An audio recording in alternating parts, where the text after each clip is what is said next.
내가 봄에 또 다른 짐승이 땅에서 올라오니 어린 양같이 두 뿔이 있고 용처럼 말을 하더라. 그가 먼저 나온 짐승의 모든 권세를 그 앞에서 행하고 땅과 땅에 사는 자들을 처음 짐승에게 경배하게 하니 곧 죽게 되었던 상처가 나은 자니라. 큰 이적을 행하되 심지어 사람들 앞에서 불이 하늘로부터 땅에 내려오게 하고 짐승 앞에서 받은 바 이적을 행함으로 땅에 거하는 자들을 미혹하며 땅에 거하는 자들에게 이르기를 칼에 상하였다가 살아난 짐승을 위하여 우상을 만들라 하더라. 그가 권세를 받아 그 짐승의 우상에게 생기를 주어 그 짐승의 우상으로 말하게 하고 그 짐승의 우상에게 경배하지 아니하는 자는 몇이든지 다 죽이게 하더라. 그가 모든 자, 곧 작은 자나 큰 자나 부자나 가난한 자나 자유인이나 종들에게 그 오른손에나 이마에 표를 받게 하고 누구든지 이 표를 가진 자 외에는 매매를 못하게 하니 이 표는 곧 짐승의 이름이나 그 이름의 수라. 지혜가 여기 있으니 총명한 자는 그 짐승의 수를 세어보라. 그것은 사람의 수니 그의 수는 666이니라. 아멘. 예, 하나님께 영광을 드립니다. 거룩한 주일 하나님의 은혜가 여러분에게 넘치시기를 주님의 이름으로 축복을 드립니다. 예수님의 종말의 예언이 마태복음 24장에 기록되어 있습니다. 마태복음 24장 15절에 기록되어 있는데요. 14절에 이 천국 복음이 모든 민족에게 증거되기 위하여 온 세상에 전파되리니 그제야 끝이 오리라 이렇게 되어 있고요. 그러므로 너희가 선지자 다니엘이 말한 바 멸망에 가증한 것이 거룩한 곳에 선 것을 보거든 이렇게 돼 있어요. 그래서 다니엘의 예언이 구약에만 적용되는 것이 아니라 이제 마지막 때의 말세에도 적용이 된다라고 예수님이 증거하셨습니다. 그래서 다니엘의 예언에 보면 멸망에 가증한 것이 나오는데 이것은 적그리스도입니다. 그리고 거룩한 곳은 제3성전이에요. 그러니까 마지막 때에 제3성전이 세워지고 이 적그리스도가 나타나서 세계 정부의 수장으로서 제3성전을 세우고 그곳에서 이제 제사를 지내게 됩니다. 그런데 이 평화 조약을 이제 7년을 맺는데 그 중에 3년 반까지는 평화를 지키는데 3년 반 이후에는 그 제사를 금지하고 이제 적그리스도가 세상을 통치하면서 기독교인들을 박해하기 시작합니다. 그것이 말세의 징조라고 할 수 있죠. 그것은 다니엘서 12장 11절에 나와 있는 내용이라고 할 수가 있습니다. 그래서 다니엘서 12장 11절을 찾아보시겠습니다. 다니엘서 12장 11절 매일 드리는 제사를 폐하며 멸망케 할 미운 물건을 세울 때부터 1290일을 지낼 것이요 기다려서 1335일까지 이르는 그 사람은 복이 있으리라. 너는 가서 마지막을 기다리라. 이는 내가 평안히 쉬다가 끝날에는 내 업을 누릴 것임이니라. 이렇게 기록되어 있는데요. 바로 멸망케 할 미운 물건이 바로 적그리스도입니다. 세계 정부의 수장 적그리스도고요. 이 적그리스도가 매일 드리는 제사를 폐하게 된다라는 것이죠. 그래서 이제 3년 반 동안은 평화를 지키지만 3년 반은 박해와 환란이 있을 것이다 라고 이렇게 성경은 기록하고 있습니다. 데살로니가 후서 2장 3절부터 8절까지 보면 이 마지막 때 적그리스도에 대해서 예수님이 예언한 부분이 나옵니다.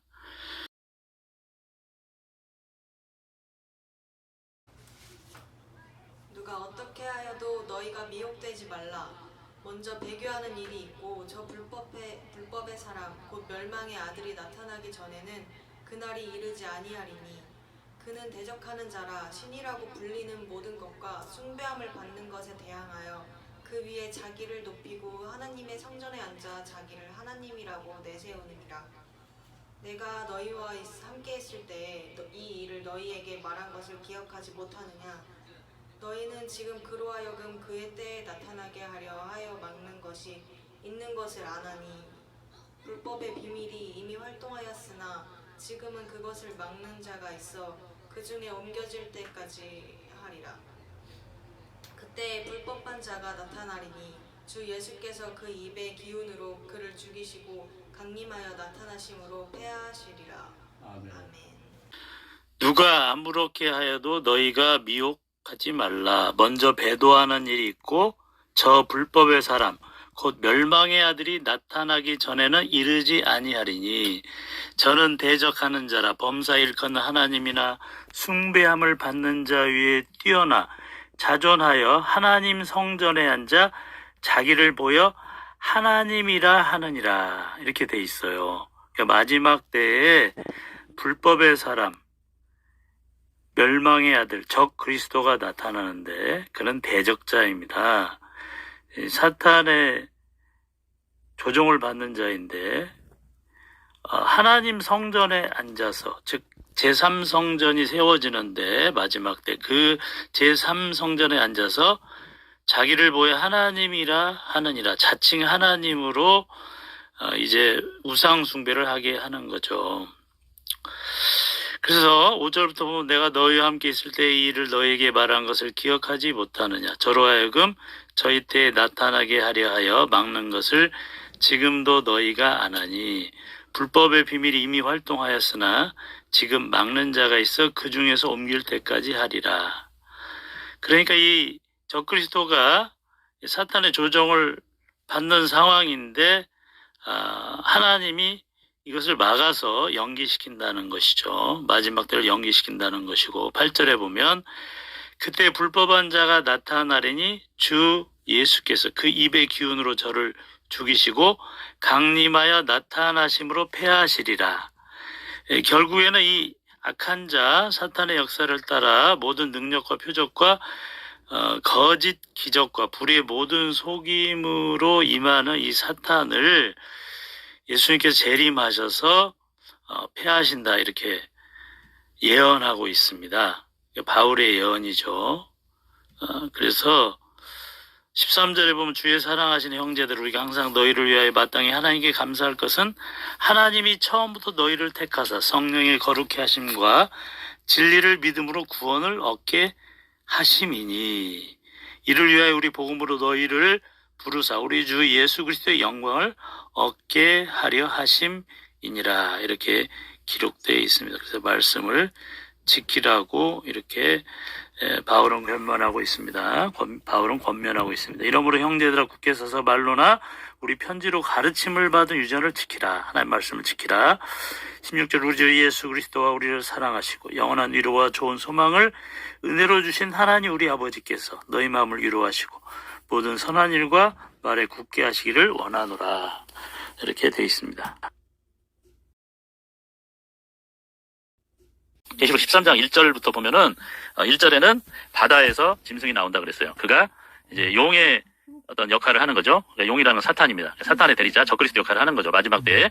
그리고 두 번째 짐승이 땅에서 나옵니다. 그러니까 양의 뿔을 하고 나오는데 거짓된 모습으로 위장해서 평화를 외치는 그 세계 정부 수장이죠.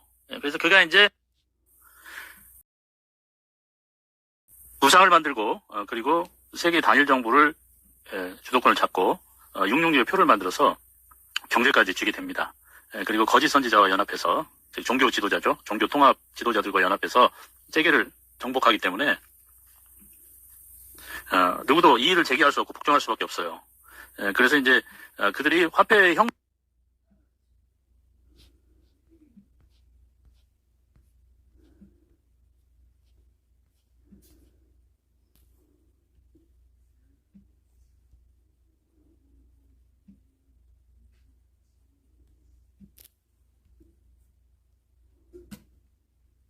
666의 표를 만들어서 경제까지 쥐게 됩니다.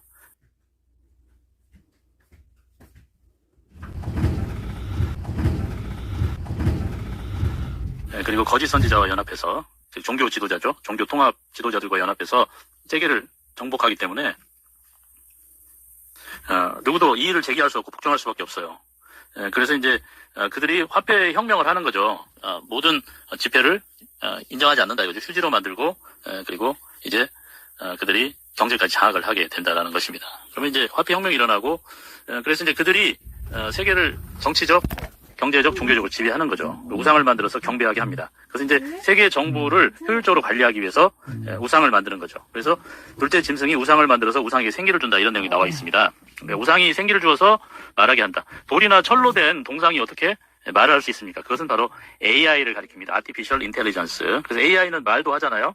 계산도 빠르고. 그래서 우리 인간보다 더 지능이 높고 정보가 많습니다. 그래서 이제 마지막 때 우상을 만들고 경배하게 하고 우상에게 경배하지 않는 자들은 죽이게 한다 이렇게 되어 있어요. 그리고 나서 666 표를 만들어서 그것이 없는 사람 거래를 못하게 한다 되어 있는데 그것이 바로 전자화폐입니다. 앞으로 이 전자화폐 시대가 오게 되는 거죠. 그래서 우리 이 미래를 대비해야 됩니다. 이 종말의 사인을 보고 미래를 대비해야 돼요. 그래서 우리는 어떤 사람이 되어야 되느냐. 그래서 6장 6절에 보면은 하나님께서 믿음의 성도들은 보호하십니다. 감람류와 포도주는 해치지 말라 그랬어요. 그래서 우리는 이 마지막 때 믿음의 사람이 되시기를 주님의 이름으로 축원을 드립니다. 아멘. 그런 마지막 때에 세계 단일 정부의 움직임을 우리가 느껴야 됩니다. 그리고 이제 단일화폐를 추진하고 있어요. 단일화폐를. 이 유럽 정부의 그 통합을 지지하는 신문이 있는데 이코노미스트예요. 이코노미스트는 이제 로스차일드 가문의 기관지입니다. 로스차일드는 이 가문은 이 세계 금융을 좌지우지하는 그런 가문이에요. 그래서 이제 원래 로스차일드 가문이 많은 부자들의 재정을 관리하는 그런 일을 했었는데 그들이 이제 부자가 돼가지고 뭐 영국은행, 프랑스은행, 독일은행 여기를 장악했어요. 그리고 이제 신대륙이 발견되었잖아요. 미국이 이제 성장을 하니까 미국으로 갑니다. 그래서 JP 모건이라는 회사를 세우고 거기서 또 투자 회사를 하면서 증권 투자도 하고 여러 가지 투자를 해요. 그렇게 하면서 이제 FRB 달러를 발행하는 미국 연방준비제도 이사회에 또한 이사로 들어가 있습니다. 그러니까 그들이 세계 경제를 좌지우지하는데 그들이 유럽 통합, 유럽에서 통합된 유럽에 지금 유로잖아요, 유로. 통합된 유럽에서 이제 유로화를 발행해서 쓰고 있는데 세계 단일 정부를 구성하면 또 그들이 어떤 화폐를 발행하는데 참여를 하게 될 것이다라는 것입니다. 그런데 UN 미래 보고서와 4차 산업혁명 여러 가지를 종합을 해보면 결국에 그들은 이 전자화폐를 만든다라는 거죠. 그리고 전자화폐는 칩으로 만들어져서 사람의 몸속으로 들어가게 된다. 그런 이제 내용이 있잖아요. UN 미래 보고서에. 근데 그런 걸 종합해 보면은 마지막 때에 666의 표가 나오는데 이 표라는 것은 화폐라는 뜻입니다. 666의 표로 매매나 거래를 하게 된다는 거 아닙니까? 계시록 13장의 그 666의 표와 관련이 있어요. 이 전자화폐가. 지금 마지막 때가 된 겁니다. 그래서 이제 여기 6장에도 보면 어린 양이 7인을 뗍니다. 마지막 7 재앙을 담은 7 천사 중 하나가 나와서 내게 말하여 이르되 이리 오라. 내가 신부 곧 어린 양의 아내를 내게 보이리라 하고 성령으로 나를 데리고 크고 높은 산으로 올라가 하나님께로부터 하늘에서 내려오는 거룩한 성 예루살렘을 보이니 하나님의 영광이 있어 그 성의 빛이 지극히 귀한 보석 같고 벽옥과 수정같이 막더라. 크고 높은 성곽이 있고 12문이 있는데 문에 12 천사가 있고 그 문들 위에 이름을 썼으니 이스라엘 자손 12지파의 이름들이라. 동쪽의 세 문, 북쪽의 세 문, 남쪽의 세 문, 서쪽의 세 문이니 그 성의 성곽에는 12 기초석이 있고 그 위에는 어린 양의 12사도의 12이름이 있더라. 내게 말하는 자가 그 성과 그 문들과 성곽을 측량하려고 금 갈대자를 가졌더라. 그 성은 네모가 반듯하여 길이와 너비가 같은지라. 그 갈대자로 그 성을 측량하니 12,000 스타디온이요 길이와 너비와 높이가 같더라. 그 성곽을 측량하며 144 규빗이니 사람의 측량 곧 천사의 측량이라. 그 성곽은 벽옥으로 쌓였고 그 성은 정금인데 맑은 유리 같더라. 그 성의 성곽의 기초석은 각색 보석으로 꾸몄는데 첫째 기초석은 벽옥이요 둘째는 남보석이요 셋째는 옥수요 넷째는 녹보석이요 다섯째는 홍만호요 여섯째는 홍보석이요 일곱째는 황옥이요 여덟째는 노곡이요 아홉째는 담항옥이요 열째는 비치옥이요 11째는 청옥이요 12째는 자수정이라. 그 12문은 12 진주니 각 문마다 한 개의 진주로 되어 있고 성의 길은 맑은 유리 같은 정금이더라. 성 안에서 내가 성전을 보지 못하였으니 이는 주 하나님 곧 전능하신 이와 및 어린 양이 그 성전이심이라. 그 성은 해나 달의 비침이 쓸데없으니 이는 하나님의 영광이 비치고 어린 양이 그 등불이 되심이라. 만국이 그 빛 가운데로 다니고 땅의 왕들이 자기 영광을 가지고 그리로 들어가리라. 낮에 성문들을 도무지 닫지 아니하리니 거기에는 밤이 없음이라. 사람들이 만국의 영광과 존귀를 가지고 그리로 들어가겠고 보라, 내가 속히 오리니 내가 줄 상이 내게 있어 각 사람에게 그가 행한 대로 갚아주리라. 나는 알파와 오메가요 처음과 마지막이요 시작과 마침이라. 심판의 주로 오시죠. 어린 양. 어린 양이 누구냐면 예수 그리스도죠. 요한이 보라, 세상 죄를 지고 간 하나님의 어린 양이 되신 거예요. 그 어린 양이 마지막 때 보좌에서 7인을 떼심으로 종말이 시작되는 줄 믿습니다. 아멘. 그래서 6월절은 이제 예수님을 상징하는 날의 구원의 날입니다. 그리고 이제 그들이 이제 애국을 떠나서 이제 노예의 생을 청산하고 광야로 갔잖아요. 광야에서 이제 40년 동안 살았죠. 초막을 짓고. 그래서 그걸 기념하는, 하나님 우리를 구원하셔서 우리가 자유롭게 살 수 있었다. 그래서 이제 기념하는 초막절이죠. 이스라엘 사람들은 이제 한 일주일 동안 초막에서 이제 살아요. 일주일 동안 1년에 한 번씩 하나님의 은혜를 기억하죠.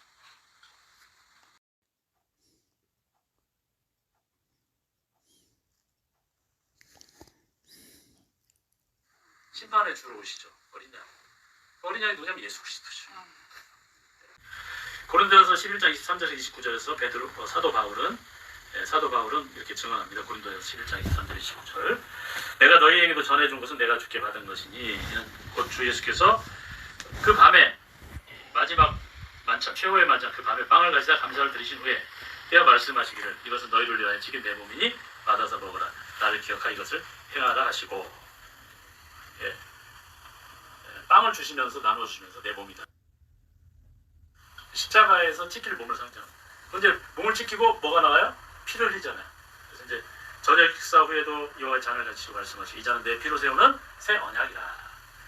너희가 그것을 마실 때마다 나를 기억하여 이것을 행하라. 너희가 이 빵을 먹고 이 잔을 마실 때마다 그분께서 오실 때까지 주의 죽으심을 나타내는 것입니다. 그러므로 누구든지 합당하지 않게 이 빵을 먹고 주의 잔을 마신 자는 주의 몸과 피에 대하여 합당하지 않다. 자신을 살피고 회개하고 그 후에 그 빵을 먹고 잔을 마실지어다. 이렇게 주님께 말씀하셨고 바울이 이렇게 우리에게 전해준 줄 믿습니다. 그래서 바로 이 주의 명절을 지키는 것이 바로 이제 오늘 초막절입니다. 예수님께서 누구든지 목마르건 내게로 와서 마셔라. 아멘. 그 사랑에 목마르 주님께서 해결한 줄 믿습니다. 아멘. 나를 믿는 자는 성경에 이런 것 같이 급해서 생수에 그래서 우리가 성경을 보면요 하나님께서 하나님의 백성을 보호한다는 사실 너무 잘 알 수 있어요. 할렐루야. 아멘. 그리고 하나님은 우리를 사랑하신 이유, 하나님은 우리를 사랑하신 근거가 뭐냐? 바울이 이야기해서 자기 아들을 아끼지 아니하시고 우리를 위해서 내어주셨다라고 하십니다. 예수님을 이 땅에 보내준 줄 믿습니다. 아멘. 창조자가 피조물이 돼서 같이 고난을 당하는 거예요. 이건 진짜 놀라운 겁니다. 이건 도대체 놀라운 거예요. 창조자가 피조물과 같이 된다. 놀라운 거예요. 이게 뭐 좋은 얘가 될지 모르겠는데 여러분이 강아지를 키우는데 강아지를 너무 사랑해. 강아지와 소통하고 싶어. 그래서 강아지가 된 거야. 사람이 강아지가 돼서 하등 동물이 돼서 강아지와 노는 거예요. 강아지와 똑같이. 근데 이제 그러니까 하나님 신이 인간의 수준에 낮아진 거죠. 그러니까 사람이 강아지의 수준에 낮아진 거 똑같아요. 그런데 사람은 이렇게 보면 강아지보다 충성스럽지는 않은 것 같아요. 사람, 그죠? 그러니까 그래서 이제 개만 또 못하다.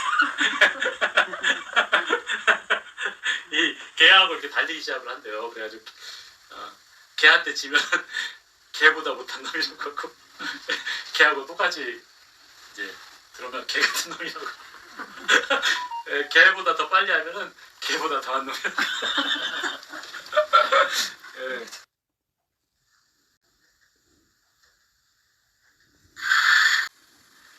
그래서 이제 사람들이 이야기하기를 이분이 그리스도인가? 이렇게 이제 하는 거죠. 예수님의 말씀 너무나 능력이 있고 너무나 은혜가 되고 너무 충만하게 하니까 이 사람이 바로 그 사람인가? 그리스도인가? 이렇게. 그러면 이제 사람이 생각하는 게 성경에는 그리스도는 다윗의 씨로 또 다윗이 살던 마을 베들레헴에서 나오리라 하지 아니하였느냐? 약속된 메시아는 베들레헴에서 나오는 것이 아니냐? 다윗의 후손으로 나오는 것이 아니냐? 사람들이 이렇게 이야기를 하는 거예요. 예수님은 갈릴리 예수가 아니냐? 그런데 예수님 어디서 태어나셨습니까? 베들레헴 태어났잖아요. 자란 것은 갈릴리지만 태어난 건 베들레헴. 예수님은 성경에 하나님 약속한 메시아인 줄 믿습니다. 아멘. 그래서 이 6월절, 오순절, 초막절을 우리가 오늘날 어떻게 기념하냐? 성만찬으로 기념합니다. 뭘로 기념한다고요? 성만찬. 아이들 아이디가 없어요. 사람은 하나님을 말씀을 거역하고 하나님과 같이 되려고 했어요. 하나님을 대적했다는 거죠. 누구 때문에? 사탄의 꾀에 빠져가지고. 사탄이 하나님을 대적하다가 타락해서 이제 쫓겨났잖아요. 그러니까 이제 사람이 하나님의 사랑을 받는 게 배가 아픈 거죠. 그러니까 사람을 타락시키는 거야. 타락시키는 거야. 그런데 이 타락해서 심판받을 수밖에 없는 죄인들을 위해서 예수님을 보내줄 줄 믿습니다. 아멘. 예수님이 이 땅에 보내주셨어요. 하나님은 세상을 이처럼 사랑하사 독생자를 주셨으니 이는 저를 믿는 자마다 멸망치 않고 영생을 얻게 하려 하심이니라. 아멘. 그러니까 예수님을 믿음으로써 타락한 인간이, 타락한 아담의 후손이 원죄를 해결하고 거듭나서 하나님의 자녀가 된 줄 믿습니다. 아멘. 근데 이제 하나님의 자녀가 돼도 죄를 지을 수 있어요, 없어요? 있어요. 있어요. 본죄. 원죄는 해결했지만 본죄를 해결해야 돼. 그러니까 본죄는 어떻게 해결하냐? 회개해야 돼. 회개. 잘못했으면 하나님 잘못했어요. 용서해 주세요. 제가 어리석었습니다. 제가 연약했습니다. 용서해 주세요. 이렇게 기도를 해야 돼요. 그럼 하나님이 벗어나게 한 줄 믿습니다. 아멘. 근데 기도를 안 해. 회개는 안 해. 그러니까 어떻게 돼요? 쌀. 벗어나질 못해. 거기서 벗어나야 되는데 벗어나질 못해요. 그러니까 믿는 사람들이 그냥 죄에 깊이 빠졌다가 물에 빠졌다가 다시 올라오고 빠졌다가 올라오고 그러다 보면 어때요? 성화가 돼서 이제 안 빠지는데 빠져가지고 헤어나오지를 못해요. 죄에 깊이 빠져가지고. 그러니까 이제 근데 그게 죄에 빠지면 그게 주여 얼마나 고통스럽습니까? 육신이 고통스럽고 마음이 고통스럽고 영혼이 고뇌에 찬 거죠. 영혼이 고뇌 힘든 거예요. 그래서 우리 사랑하는 성도들은 날마다 회개하며 주님 앞에 예수 그리스도의 보혈로 거룩해지는 성도가 되시길 바랍니다. 아멘. 그래서 하나님의 말씀을 듣는 사람은 그 말씀 안에 안전하게 거하고 있기 때문에 삶의 어떤 어려움에 부딪힌다 할지라도 그것을 견뎌내고 이길 수 있는 힘이 생기는 줄로 믿습니다. 아멘. 그래서 우리가 예수님을 전해야 됩니다. 왜 예수님을 전해야 돼요? 첫 번째는 구원을 받아야 되고 두 번째로는 그 죄의 깊은 구렁텅이 속에서 빠져나오는 구원을 시켜줘야 돼요. 술에 빠져있고 그냥 술에 빠져.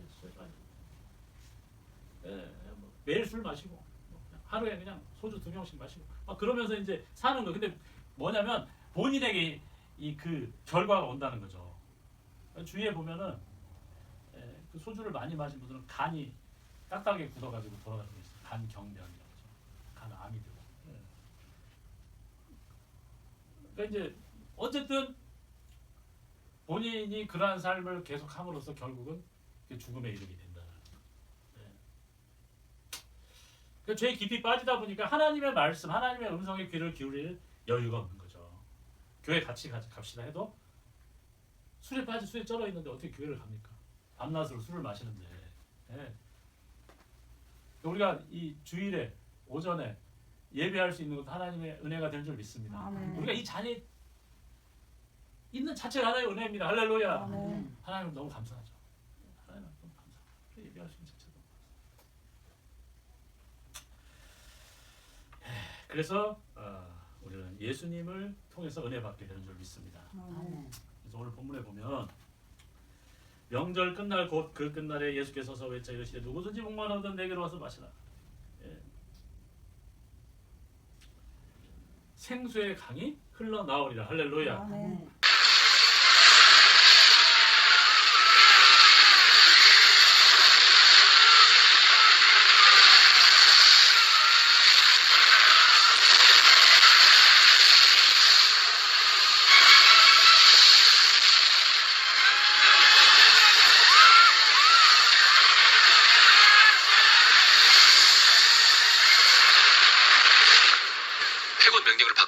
신부는 이제 더 이상 노예가 아니었습니다.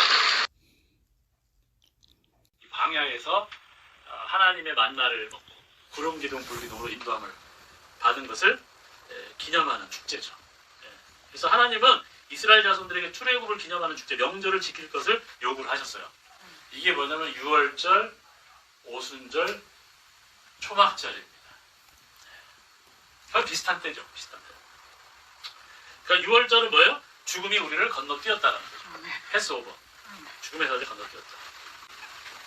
그러니까 이 유월절에 어떻게 죽음의 사자가 건너뛰었느냐? 어린 양을 잡아서 그 속죄의 피를 문에 바르라고 그랬잖아요. 대문에. 그럴 때 죽음의 사자 그 집을 넘어간다 그랬잖아요. 1년이 된 순양 한 마리를 잡아서 그 양의 피를 가져다가 집의 대문 좌우 문설주에 발라라.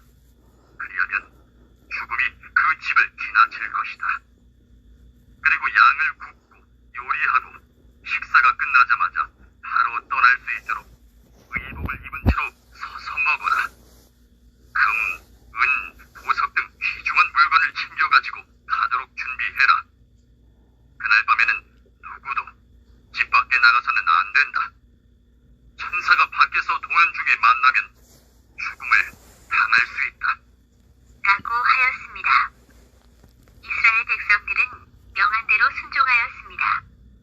그날 밤 천사는 어린 양의 피가 발린 문들을 보면 그냥 지나갔습니다. 그러나 애굽왕을 비롯하여 그의 백성들의 집에는 처자들이 죽고 짐승의 첫 새끼도 죽었습니다.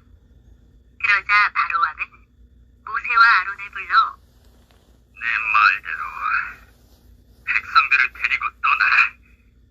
소도 양도 데리고 가서 여호와를 섬겨라. 라고 말하자 모세는 백성들을 데리고 애굽을 떠나게 되었습니다. 이날을 죽음이 그냥 지나갔다는 뜻으로 유월절이라 부르고 기념일로 지켰습니다.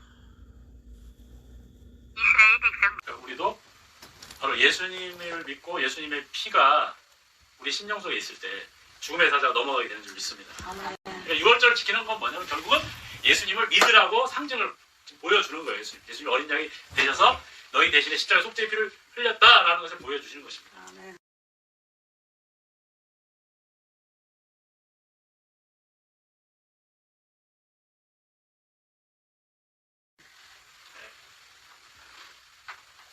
그러니까 이스라엘 자손들은 노예 백성이었죠. 이집트에서 노예로 살았습니다. 하나님 그들을 선택하시고 구원하시고 이집트를 10가지 재앙으로 완전히 초토화시켰어요.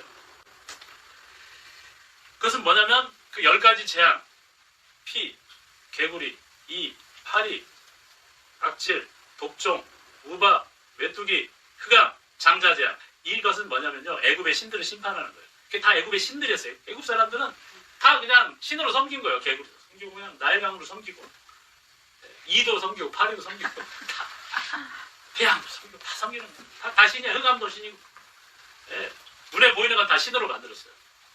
근데 그들 다 심판한 거죠. 우상들을 다 심판했습니다. 우리 하나님만이 참 신이라는 걸 보여주시는 거죠. 그리고 우리를 구원할 자는 6월절에 어린 양이다. 어린 양 예수를 믿어야 된다. 그래서 7인을 떼는 어린 양, 요한계시록 6장에도 보면 어린 양이 7인을 뗍니다. 내가 봄에 어린 양이 7인 중에 하나를 떼시는데 그때에 내가 들으니 내 생물 중에 하나가 우레소리같이 말하되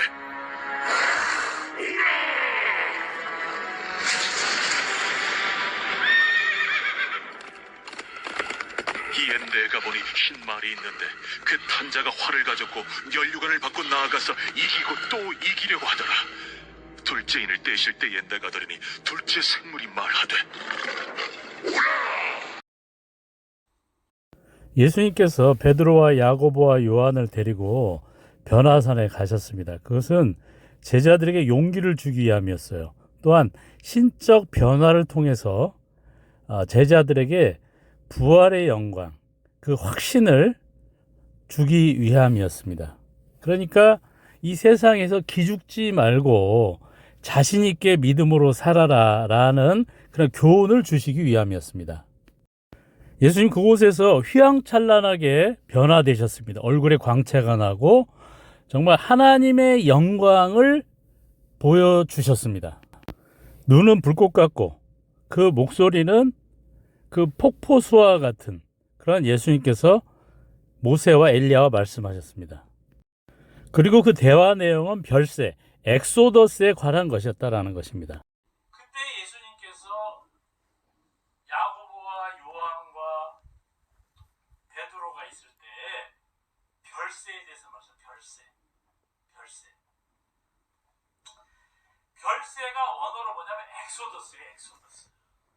그러니까 모세가 육적으로 이스라엘 백성을 출애굽했다면 예수님은 별세를 이루시는 분, 엑소더스를 이루시는 분인데 이 예수님의 출애굽은 영적인 출애굽인 줄로 믿으시기 바랍니다. 그러니까 새로운 피조물로 거듭나게 하는 거예요. 예수님 영적인 출애굽을 하는 거예요. 그러한 사역과 그러한 사명을 예수님이 가지고 이 땅에 오신 줄 믿습니다. 그래서 우리 예수님의 제자들, 예수님의 사역자들, 우리 성도들은요, 이 엑소더스 사역을 해야 돼요. 영적인 출애굽 사역을 해야 됩니다. 할렐루야. 그래서 영적으로 회복시켜야 돼요.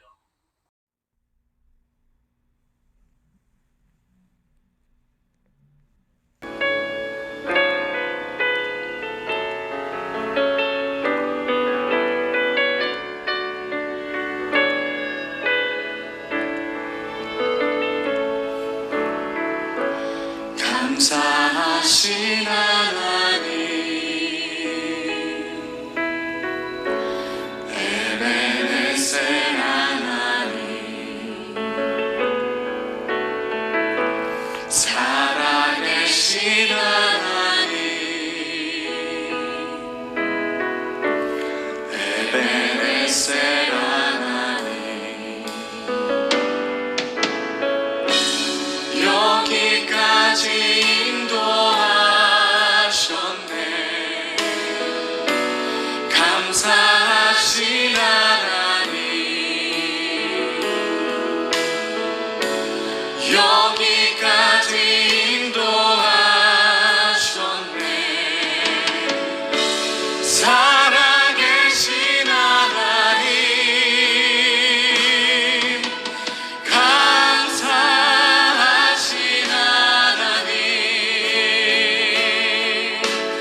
시간 예배 가운데 주님을 만나게 하여 주옵소서. 주님의 말씀을 듣게 하여 주옵소서. 감사하신 하나님, 감사하신 하나님, 그분은 에베네셀 하나님, 살아계신 하나님, 에베네셀. 마지막으로 감사하신 하나님, 에베네셀 하나님, 살아계신 하나님, 에베네셀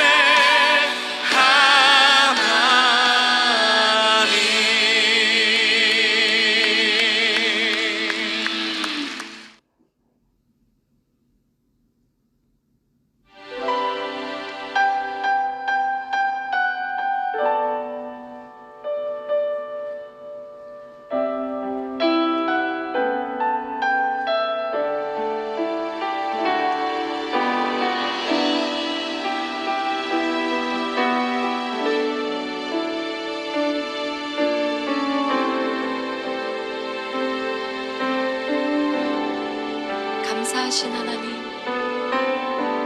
감사하신 하나님, 에베네셀 하나님,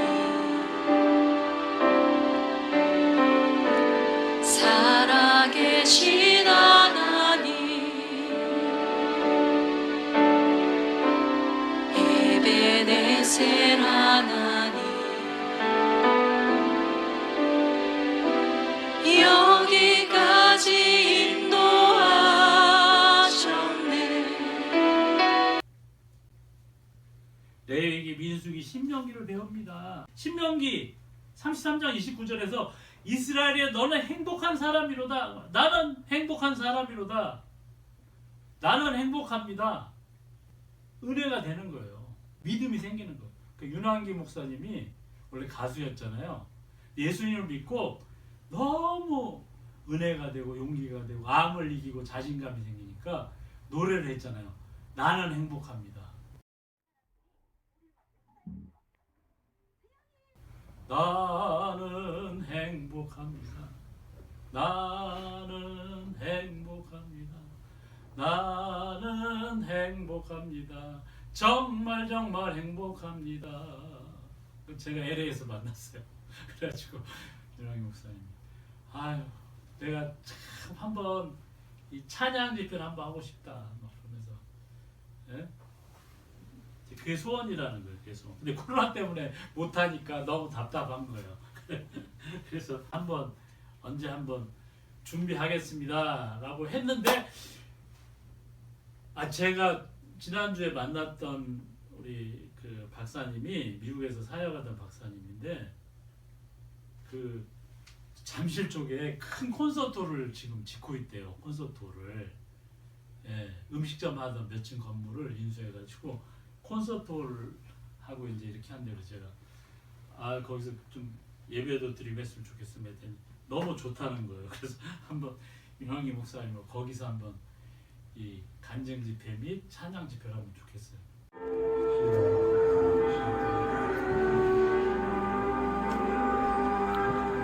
내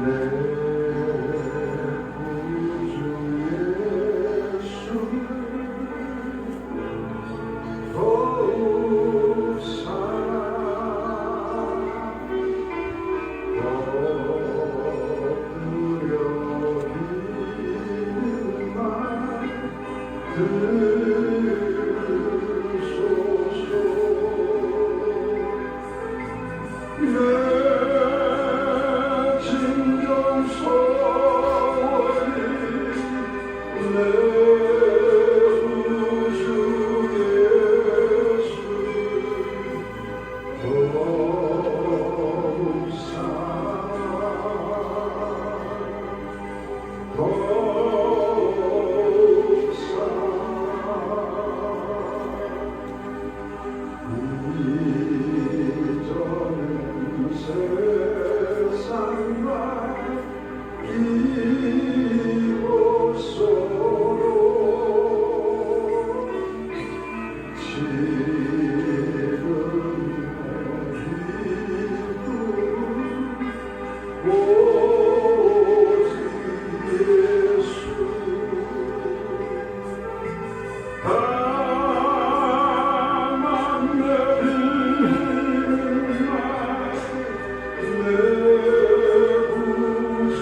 나를 사랑하는 자가 나의 사랑을 입을 것이며 나를 간절히 찾는 자가 나를 만날 것이냐.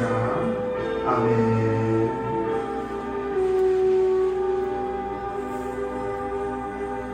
이 세상 떠날 때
기다렸습니다.